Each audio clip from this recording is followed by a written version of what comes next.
All right, ladies and gentlemen, welcome to Camp Content. We have the marketing maestro Trey Robinson in the hot seat today. He is the brains behind Story Amplify.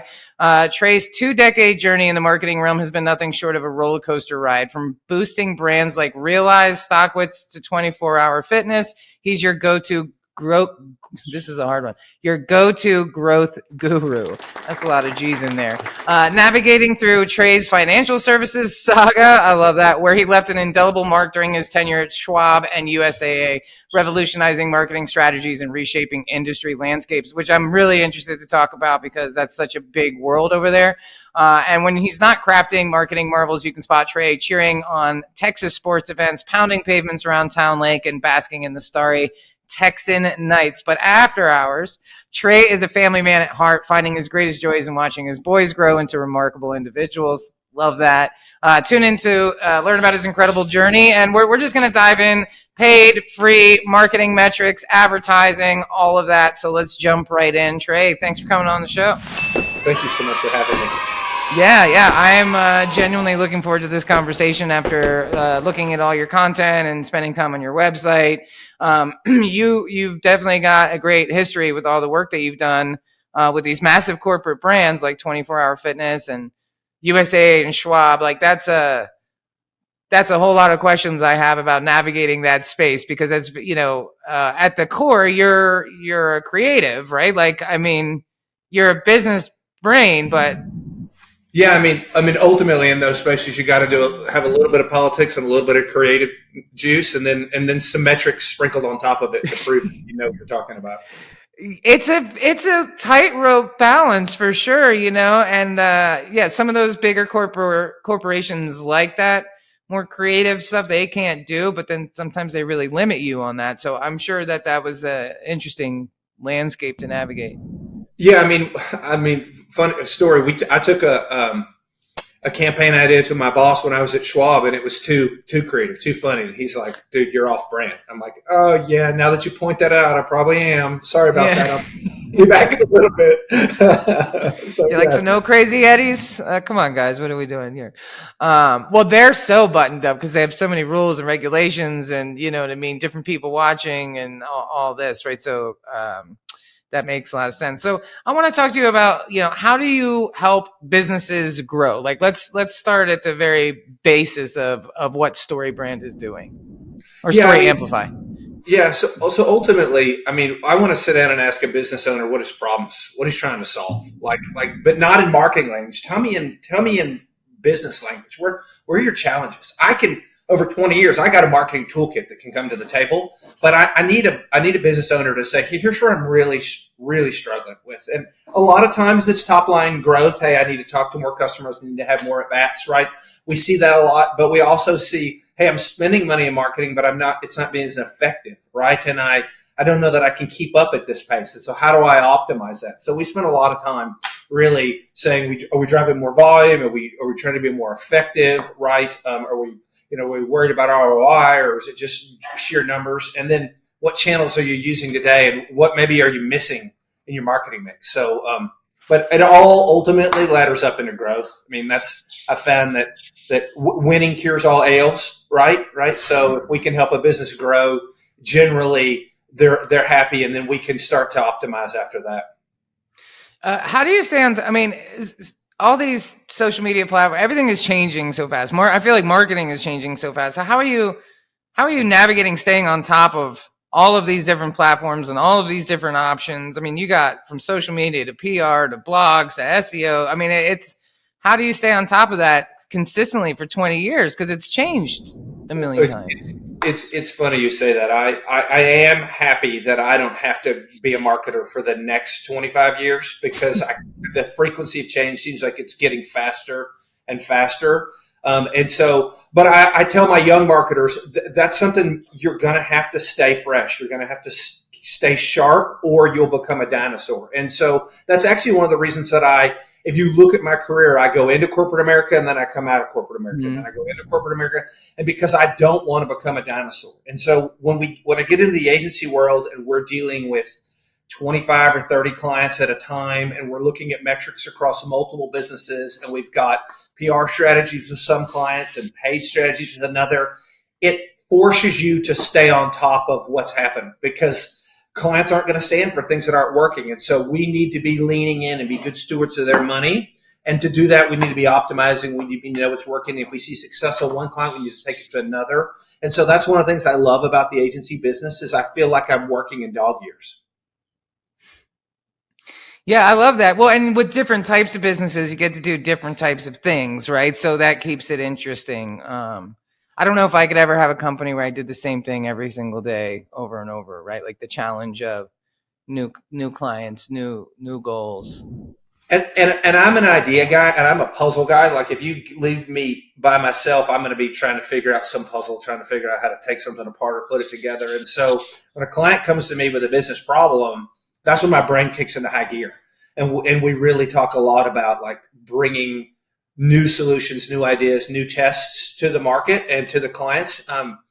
And with the smaller clients, we don't have big budgets to test, right? We're talking about hundreds of dollars, not thousands or even $10,000. But it's fun to put things in the market and see what your early signals are and then double down a little bit into an idea or pull back and optimize because we're seeing it break somewhere in the customer journey. And that to me is just a blast, is that kind of game that we're playing with the marketing funnel, with the customer journey and trying to figure out how do we make it work.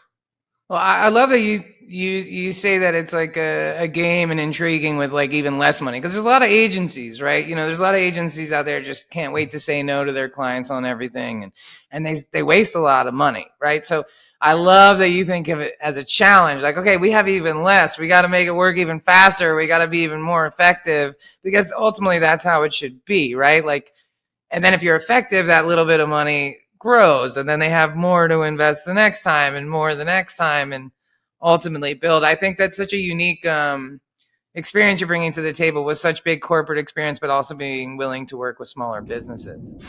So at the agency, we have a mantra that says to be the best, you have to be last. You put yourself last. Like that's how we're actually the best is when we serve other people. And that for me as a leader, that's the employees, the clients, right? But there's the account managers. I want them serving the clients. Ultimately, we deal with a lot of financial advisors. And so they're serving families and families' monies and trying to bring families' dreams to life. And so we just have to be good stewards along the way.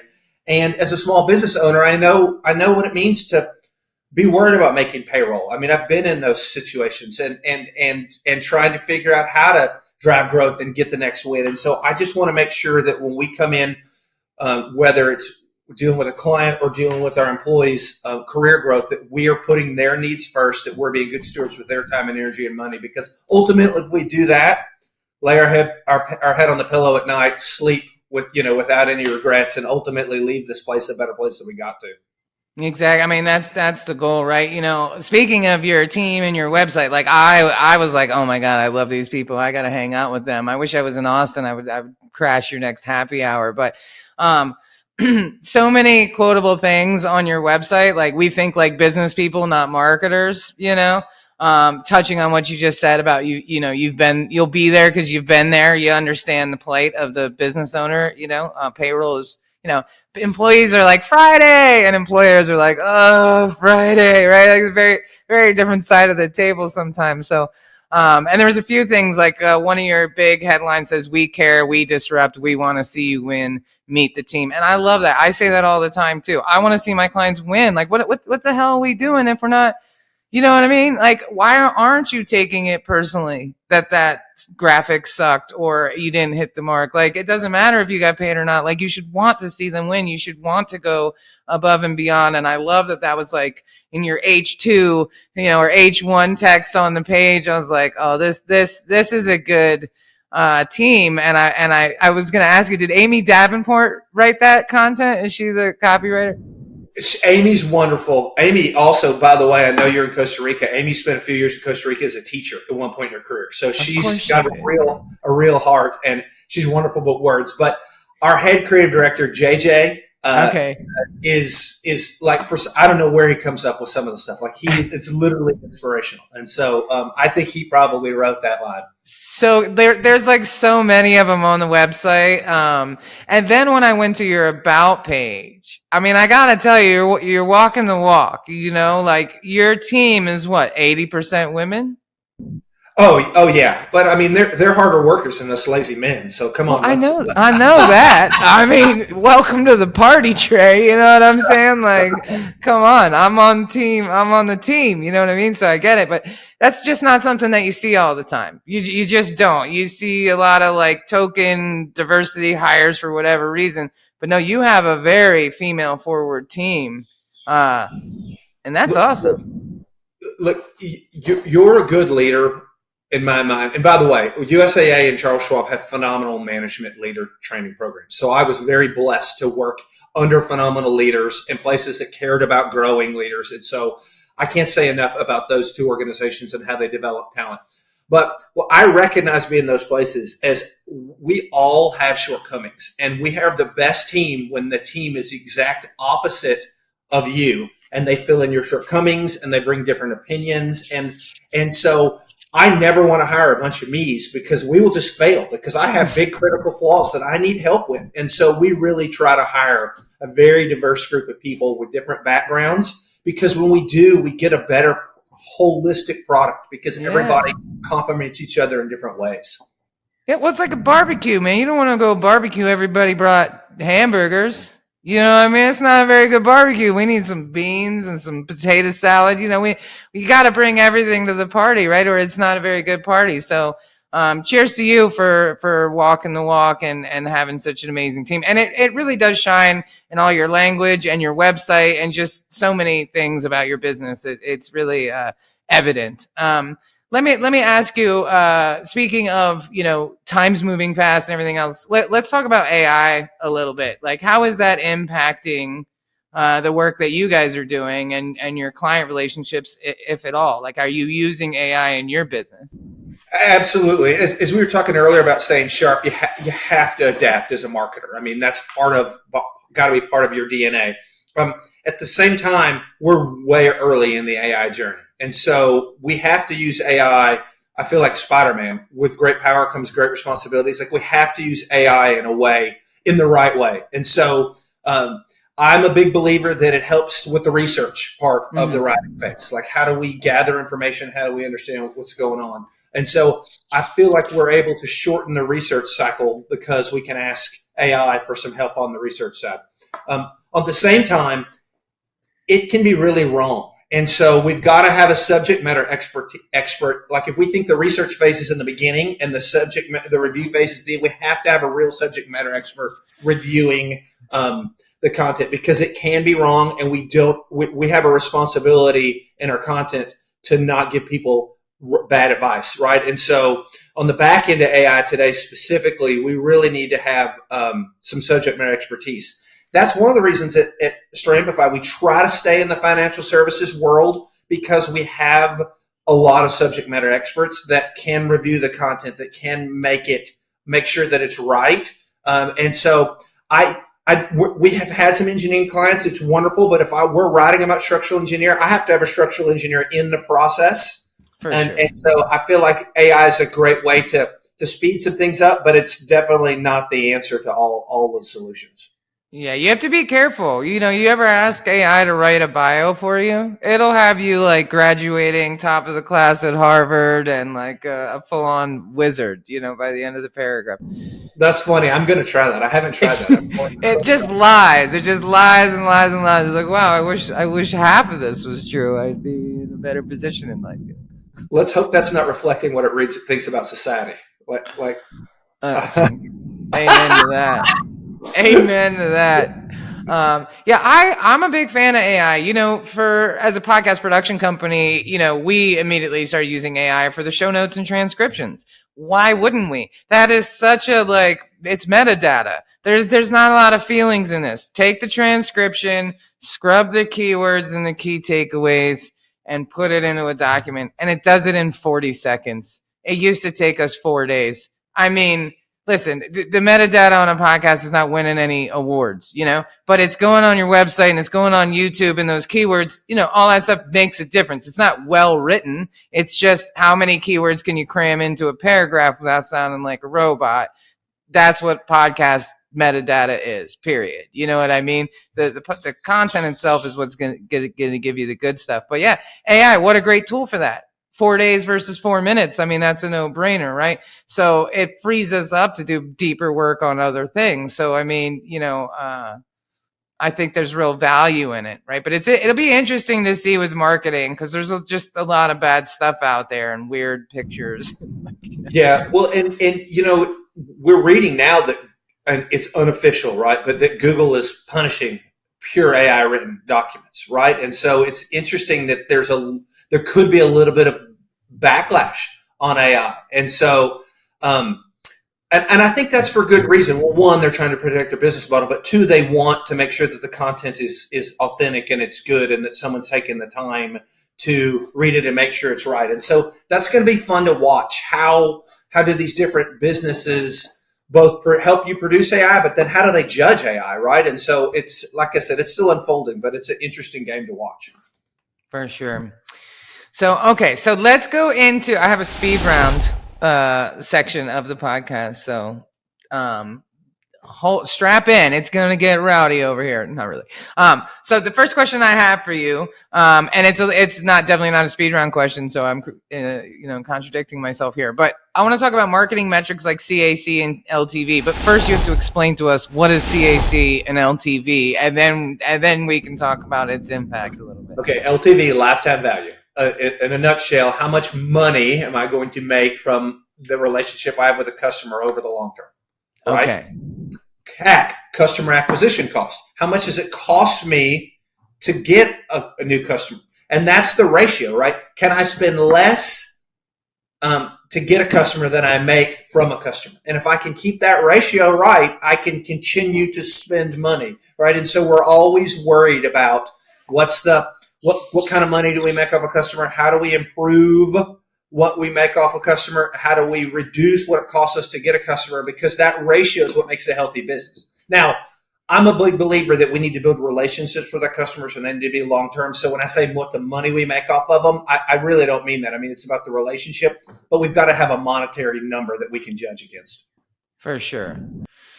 So how do you, so when you're working with a client, are you just constantly looking to kind of bridge the gap or widen the gap, I guess, between the CAC and the LTV? Is that really Yeah, I mean, that's definitely one of the metrics. I mean, there are tools to do on both sides, but that makes a healthy marketing budget. Honestly, are we investing in the long-term, lower-cost, free channels? Are we optimizing our media in a way that it performs better? Because then we're pushing the media cost, the hard cost of marketing down.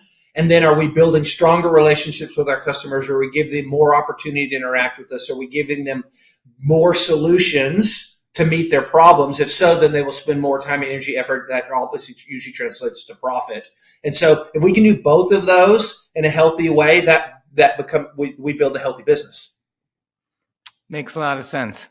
All right. In a world saturated with data, how can brands effectively leverage data analytics to drive their marketing decisions in 2024?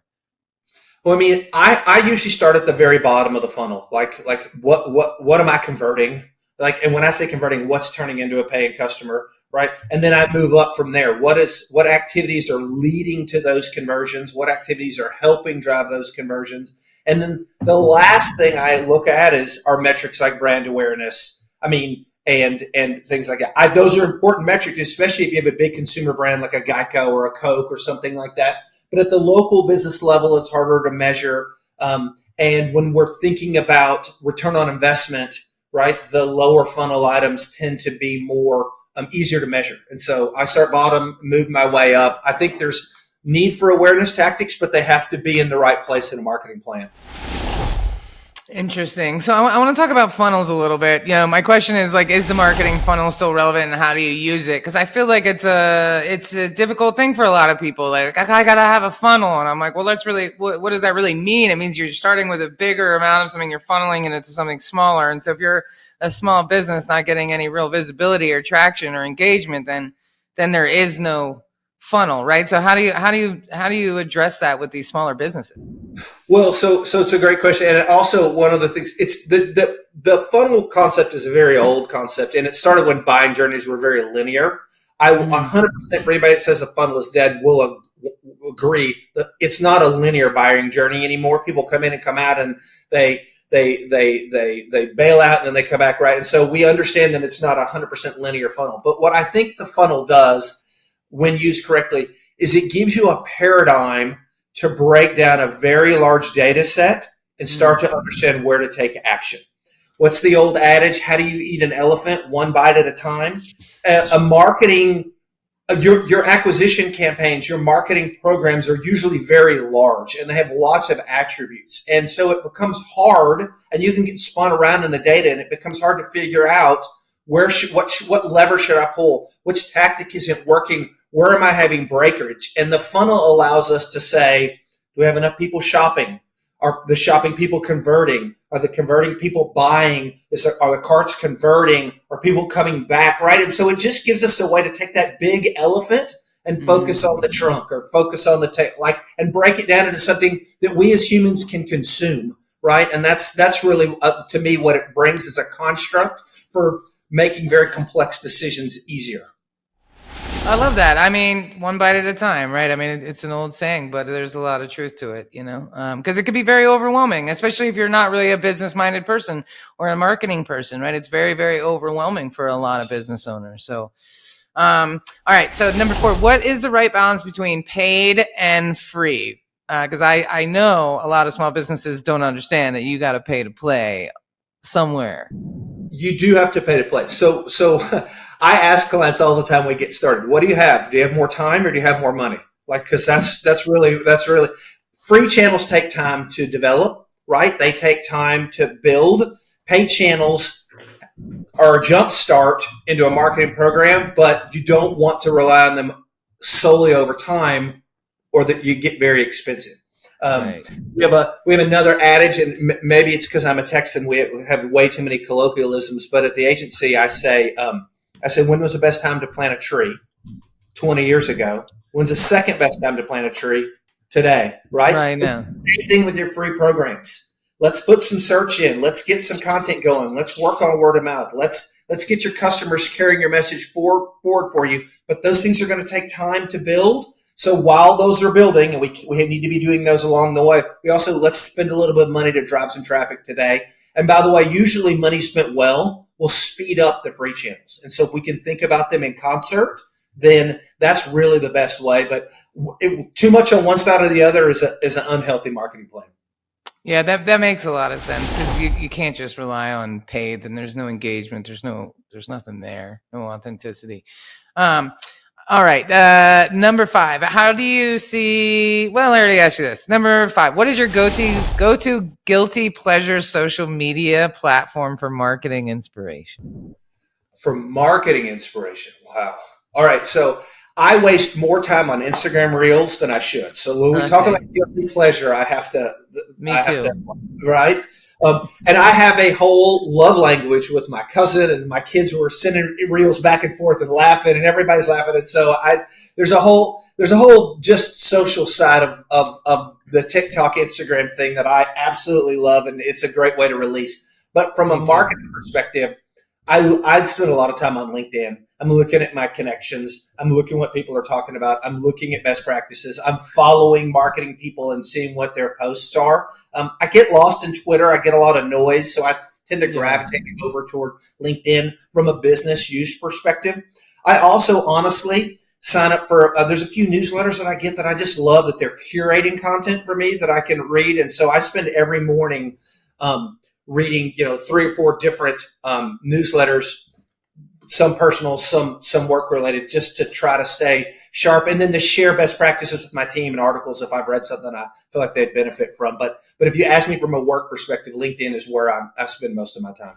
Yeah, LinkedIn is interesting. Some of it's a dumpster fire. Some of it's really good. It's a mixed bag, right? I think there's a big shift happening. It seems like in the type of content that's doing well on LinkedIn, which is good. I think if people spend some of these posts are so long. I'm like, dude, this is a newsletter. This is like, am I getting paid to read this thing? Like for real, it's 8 a.m. You know what I mean? Like reel it in, man. I didn't sign up for this. I thought it was a social media post, but it is an interesting place to see what other people are doing and what is working. I'm finally get to talk to somebody about this. I put up a newsletter yesterday and two people commented the exact same thing. And so I'm like, oh, I guess they went to hit reply and they just let LinkedIn write the response with AI because it was the exact same response. Yeah, that's too bad. That's too I bad. know. That's them trying to make a post without actually really leaning into the content. We talked a little bit earlier. You got to have some ownership in what you're doing, right? Yeah, and I mean, I use a little bit of AI to write my blogs, but then my personality's all over it because I'm like a failed stand-up comic at heart. So I never tried, but I'm sure I'd fail at it. So I write like I speak, and I write with a sense of humor because I mean, whatever. We're all slowly dying. We might as well have some fun while we're here too. You know what I mean? It's LinkedIn. There's enough of that seriousness going around, but it's just you gotta. I don't know. It's where people are putting their time and energy, and is interesting to me. You know what I mean? Like these posts could be whole podcast episodes. That could be a solo 10-minute podcast episode, which would get you so much more traction than a diatribe of a LinkedIn post. Yeah, it's one of the things is this is a little bit of the flaw of the algorithms. I think what when you the algorithms are looking at time and post, right, as a proxy for it's a good piece of content. So what's happening is people are creating longer pieces of content, not because it's a good piece of content, to trap you and trick the algorithm. And I'm not a fan of that. I love a little bit of intro. You want to keep going, take me somewhere else off platform, and I'll spend more time there. But Same. like I said, the algorithm probably doesn't love me as much as it loves that long garbage. God, it's so annoying. Hopefully, we're gonna get to the end of that soon. Maybe AI could fix that too. Maybe the AI will get smarter with the algorithms and actually give us like what we want. Yeah. Yeah. I will tell you, I also do love seeing when I've got friends or old colleagues get new jobs or get promotions. To me, I know that that's like, oh, look at me. But there's a little bit of excitement when I see somebody get promoted to the head of marketing that used to work for me. Like I'm like, okay. Yeah, that's cool. And so Yeah. I do like a little bit of that because it's easy to keep up with old colleagues. And like I said, I love to see people succeed. So that's fun Same. too, outside of the pure marketing side of it. Same. I like even people I don't know. I'm like, good for you, man. It's a rough world out there. There's a lot of layoffs. People are really struggling out there. So it's always good to see people win. All right. Next one. What is the weirdest marketing trend that you've seen recently that actually worked? Well, it's funny is at first I mean, I would say the TikTok stuff is just, and now we live in financial services, so I don't actually know if it works in financial services, but one of my kids came home the other day with some Chinese variety box and had all these weird Chinese candies in it. And they don't even know what they were buying, but some influencer was like, oh, try all this Chinese candy. And so we were passing around the weirdest junk the other day, but it was Right. the total influencer campaign. You could see it all day long. And so Right. it's weird. The idea that, and maybe because it's an impulse buy, the idea that the weirdest stuff gets promoted and people are buying it because somebody's talking about it, to me, I find it fascinating from a marketing perspective. And like I said, maybe it's because I spend so much time in big considered purchases that I don't live over there in the instant gratification world from a marketing perspective. So that's Right. one I always keep my eye on. And I keep wondering, when is that going to work for financial services, and how does it work for financial services, and what's the right way to make it work over there? And so, but I haven't figured it out yet. Quite honestly, all honesty, we're still trying to figure it out. I mean, it would be cool to bring some of that like TikTok, like Vine, kind of short, like punchy Mm-hmm. things into the business world. Like if we could shorten the whole LinkedIn post and like make them better somehow and like punchier and shorter and more impactful and like a little bit more human, right? Because I think a lot of these like more serious companies lean into serious, longer conversations, which can be valuable from a business development standpoint. Interview people you want to work with, create Sure. case studies, all that. But like, are the people who on LinkedIn going to randomly consume that? Probably not. But if you did like a 12-second video that was funny, they'll remember you. Humor. I mean, look, Geico proved that humor works. I mean, they went from being the number, I don't know what it was, 12, 15 insurance company 10 years ago to number 2, right? Because they're basically entertaining, right? And you want to engage in all those commercials, and you're laughing about the camel talking around Mount Hump Day, and like Right. it's working. Now, don't forget that it's anchored with 15 minutes can save you 15% on car insurance. Like, they still get their message there, but they've Right. used humor in a wonderful way to drive engagement. And so, to your point, I think it go a long way when done well. I love it. All right, I got one more speed round question. In a world where marketing tactics evolve at lightning speed, what's one timeless principle that you think will stand true in 2024? I mean, good, helpful content is going to always be a bellwether. Like, people start at Google because they have a problem or they're trying to solve a solution. And if a brand can come alongside them and provide them not brand stuff, not marketing stuff, but real answers to problems that they're trying to solve, that brand will ultimately be a little bit more endearing. The customer will appreciate them. And then that long term is going to translate into favorable brand metrics, which then translates into sales. And so I'm a big believer in the content world. Start by helping people, start by solving a problem. And then once you've done that, then introduce your brand. Like, let's keep the brand where it goes, which is after we've given them what they were looking for. I love that. And that reminds me, on your website, there is or in your bio rather, there's a line that you said that there are very few people I've worked with that wouldn't consider me a friend, mentor, or a partner. And I love that. And that kind of dials into, useful, helpful information. That's exactly it. Like, just not like an SEO written article, but like, answer my questions, help me solve my problems. Help me. And look, if you help someone solve what they're doing, then you earn the right to have an opinion, talk about yourself, whatever else. But let's start with putting that other person first. That comes back to what we were saying before, right? To be the best, you have to put yourself last, right? To help others first, and then worry about yourself. It'll come around in the way it's supposed to eventually, right? And if it doesn't, at least you've helped somebody else along the way. Exactly. You have so many good quotes. I'm taking notes so we can quote you later. All right. So now we're going to go into the real or fake segment of the show. And I'm going to list podcast names, and you got to tell me if it's real or fake.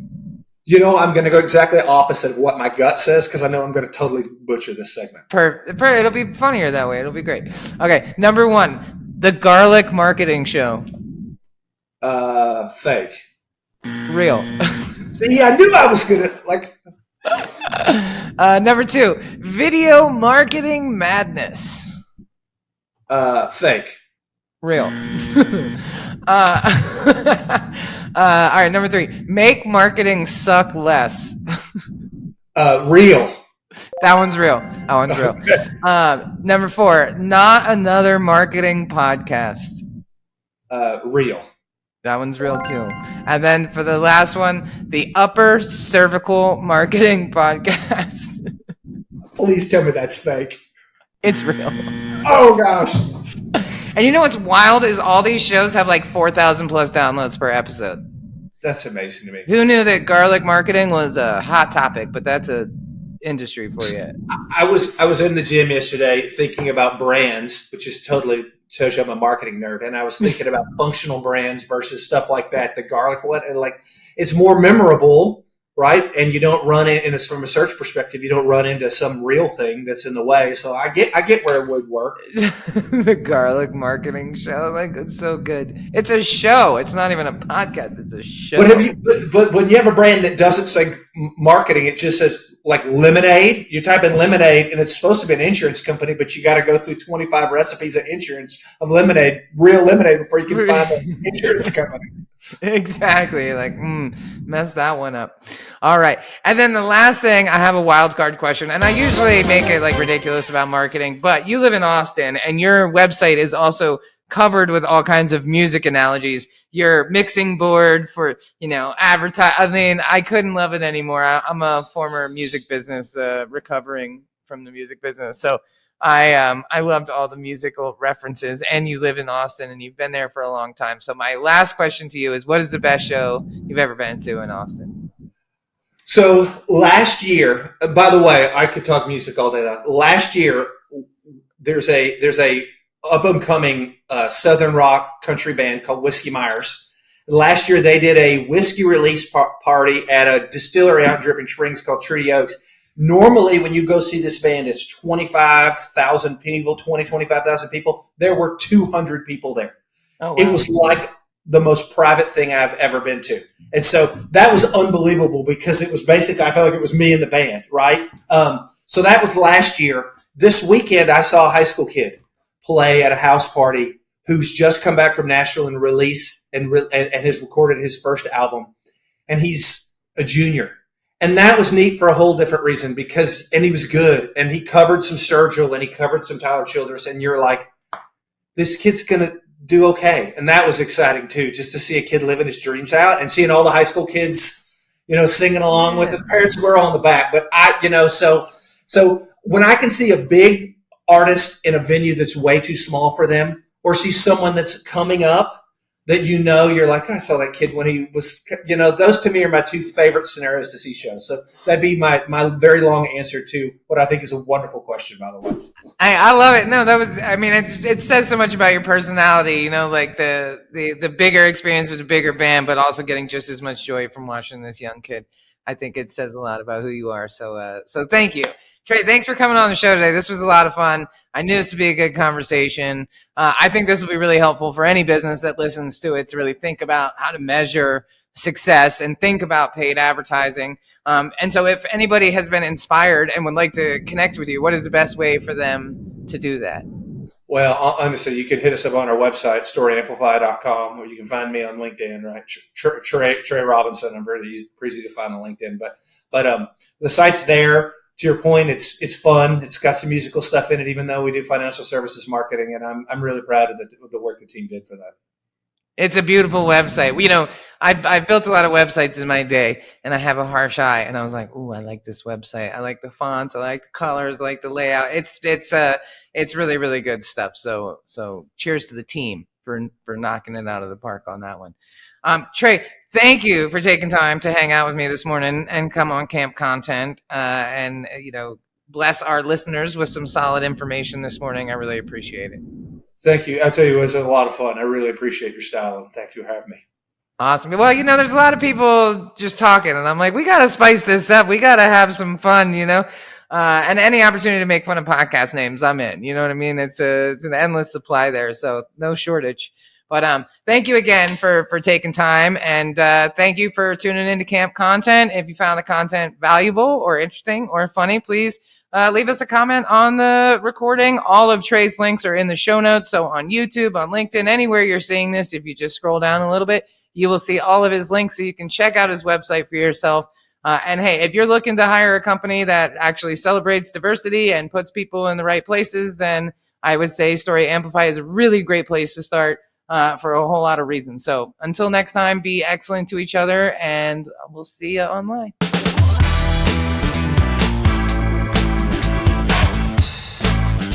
All right. Thank you so much for tuning in to another episode of Camp Content. This is Molly. And this is Matt. And we are Heartcast Media, a.k.a. Camp Content, and we appreciate all of your support. If you found this content valuable, please comment on social media, LinkedIn, wherever you find us, and we will make sure to comment back. And be sure to go on and subscribe and like on your favorite platforms, Spotify, iTunes, YouTube, you name it. Leave us that subscription. Leave us that good review. We'll love you forever. So until next time, be excellent to each other, and we'll see you next week. Produced by Heartcast Media.